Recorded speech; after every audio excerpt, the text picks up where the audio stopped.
Marian! Welcome back to my YouTube channel. So, ayun. Ito na nga ang promise ko. Kakaroon tayo ng house tour. Kahit hindi pa namin to bahay talaga. So, dumating kami dito. Birthday ko, December 22. At employer ni husband yung nag-book dito sa stay namin. Kasi, kasali sa employee benefits nila na 2 months, sagot nila yung rent ng employee. So, tara! Let's go!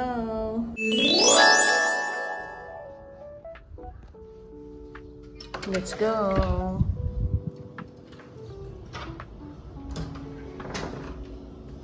So, ang una nating pinto ay CR. Ayun yung CR namin, guys. Very aesthetic and expensive ang design. Yan, may bathtub na, kaya tuwang-tuwa yung mga anak ko dito. Araw-araw swimming eh. Alam nyo, sa Pilipinas, sa hotel lang namin yan nagagawa. Pero dito, it's a normal life. So, big thanks to God for the blessing. Yung mga dating hindi nagagawa eh, ngayon araw-araw na. Maisipin niya small thing lang, di ba? Pero for me, it's a big blessing. Seeing my kids happy. Ito yung closet. Ayan yung pinto namin. Kanina pinasukan natin entrance. Sa gilid niyan may sliding door na puro. Diyan ko nilalagay mga winter jacket namin. Para kapag aalis or uuwi, isampay na lang diretso dyan. Kasi nandito rin yung mga panglinis, vacuum, walis mop. Yan, mga shoes namin nandyan din. Sorry guys, ang ingay ng aking anak. Yan. So, ito ang aming mini ref. Wow! Wala pa siyang masyadong laman. At wala rin akong balak punuin. Dahil 4 lang naman kami. Ito yung freezer niya. So, let's go to our kitchen. Yan. May coffee maker kami dito. With free Starbucks coffee. Starbucks ba yan? Hindi ko alam kung anong brand. So, dito nakalagay yung mga utensils namin. Kompleto dito sa bahay na to. Wala na kaming biniling gamit. Yan, mga pot holders. May oven na rin. Diyan ako nagluluto. And ito, init-init na lang ng ulam. Meron ding heater and toaster. Tapos nandito yung mga baso. Tsaka mugs. Yan. Yung mga plato namin nandito. At dito ko nilalagay mga stocks namin.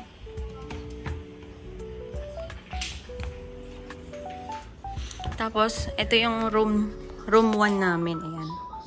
Sliding door siya. Nasasara.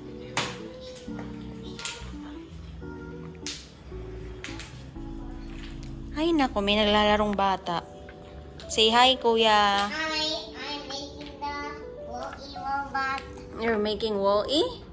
Yeah. Okay. Wow. Yan, tulog pa yung anak ko. Ganon din, may walk-in closet din dyan, mini. Ito yung dining table namin. Tapos, meron dito dishwasher. Hindi ko siya ginagamit kasi mas gusto ko ako naghuhugas eh. You know, very high-tech and automated sila dito. Ito yung mga sliding windows namin. Buksan natin. Madilim pa rin guys at sobrang foggy sa labas. Wala nang makita, hindi na makita yung waterfront. So let's go to our sala.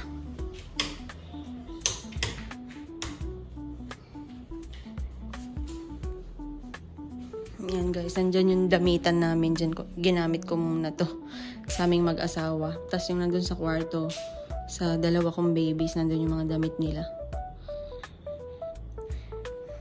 Very makalat pang ating bahay. Etong pinto na to, laundry area to. Open na natin ang pangmalakasang washing machine. Ayan, ang ating pangmalakasang washing machine. Sorry guys, ang kalat.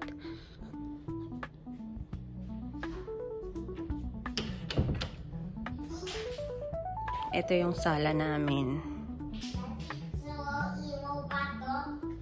Buksan natin yung bintana para makita nyo yung view. Ang ganda dito guys. Ayan o. That's the waterfront. Tourist spot yan dito sa Halifax. Ang daming tumatambay dyan. So dyan sa labas, ayan, makikita nyo yung mga French restaurant. Tapos may mga ano din dyan, tindahan ng alak. Ito naman ang aming terrace. Bihira kaming lumabas dito kasi ang ginaw. Punong-puno yan ng yelo kahapon pero ngayon tunaw na siya. Kasi foggy.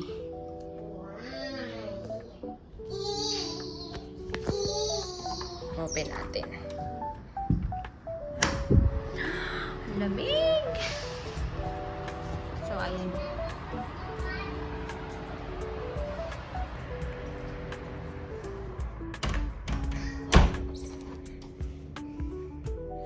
So, ang next natin is bedroom 2. Ito yun.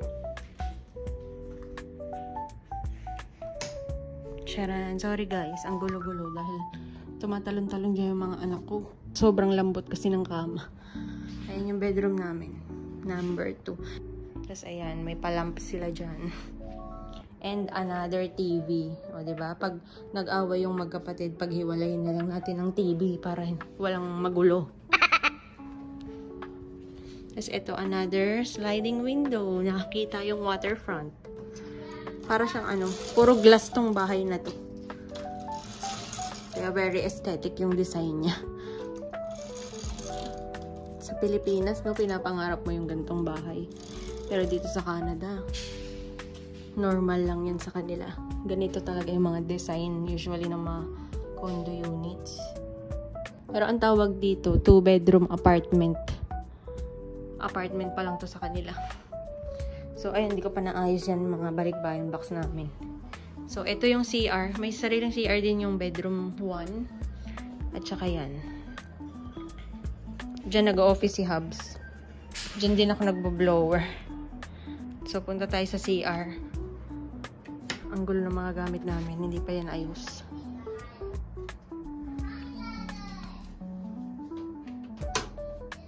Yan. Parang katulad lang din ng unang CR.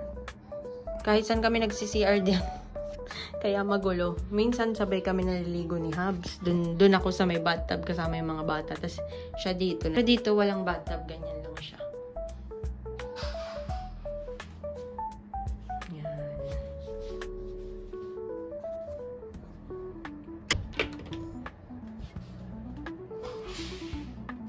Ito, makikita nyo rin yung view ng kapitbahay namin. Pag inangat nyo tong window na to.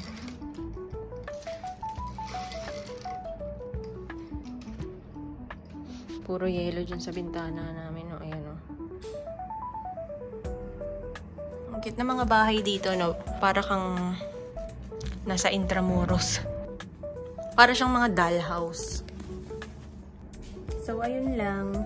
Sana nag-enjoy kayo sa ating mini house tour. In God's time, magkakaroon din tayo ng sarili nating ganito. Sarili nating bahay. Tiyaga lang. At tiis-tiis kung anong meron tayo sa ngayon. Pero, for me, hindi na to tiis-tiis. Grabe, ang ganda na ng bahay. Very decent na for us. So, baka ituloy na lang namin yung rent dito. Pag-uusapan pa namin mag-asawa. Kasi sobrang lapit lang nito sa office niya. 5-minute walk lang, I think. Gising na ang aking baby. So kinuha ko lang si baby kasi umiiyak siya. May advantage din kasi kung bakit namin pipiliin mag-condo ni Hubs or mag-apartment. Kasi kapag nag-house nga naman kami, matrabaho yun for us kasi kami bahala sa pag-shovel ng snow. Kapag nagkakotse kami, ang dami asikasuhin yung parking pa. Dito kasi meron siyang designated parking area, tapos hindi mo na kailangan maghukay-hukay ng snow kapag may winter storm. So yun, makakasave kami ng time dun. Tapos nandito naman na lahat yung mga hinahanap ko ring machine panglinis na makakatulong dito sa bahay. Kompleto, may dishwasher pa nga, hindi ko nagagamit. Fully furnished na tong bahay na to. Dito kapag naghanap ka pa sa iba, hindi sila pare-parehas eh. Hindi lahat kompleto sa gamit. May ibang mag-i-invest ka talaga, bibili ka. Ang pinaka-importante sa akin, walang surot yung kama. Sabi kasi ng mga ka-work dito ni Hubs na naunang nagpunta dito sa amin, yung ibang apartment daw, may surot yung mga kama nila. Mga bed bugs, no? So, for me, ito na yung pinaka-safe. Pero magta-try pa rin naman kaming maghanap. Along the office lang, yung walking distance lang. Pero parang ang hirap pakawalan itong area na to kasi malapit na sa waterfront. Tapos ang dami ring kainan. Basta, marami pang mangyayari. So, I'll keep you posted. So, ayan lang mga Junakis ko. Pakalat-kalat lang sila dito sa bahay. Living their best life. Habang ako tagaligpit ng kalat. But it's okay. Let's treasure those moments. Dahil paglaki nila, wala nang magkakalat sa bahay, di ba? So, yun lang. I'll end this video here. Thank you guys for watching. Bye guys. Don't forget to like, share, and subscribe para sa ating mga paparating na content pa about Canada and sa mga experiences namin dito as a family of 4. We'll be sharing here sa YouTube. So, guys, subscribe na kayo. Thank you!